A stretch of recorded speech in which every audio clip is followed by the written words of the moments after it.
என்றால் கோபுரம் காட்டும் தெய்வம் உண்டு அங்கே. உள்ளம் என்றால் உயர்ந்து காட்டும் எண்ணம் வேண்டும் இங்கே. கோவில் என்றால் கோபுரம் காட்டும் தெய்வம் உண்டு அங்கே.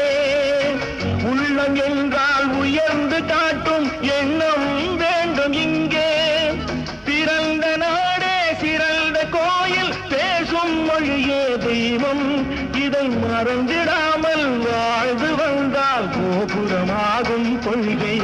நான் உங்கள் வீட்டு பிள்ளை, இது ஊரறிந்த உண்மை. நான் செல்லுகின்ற பாதை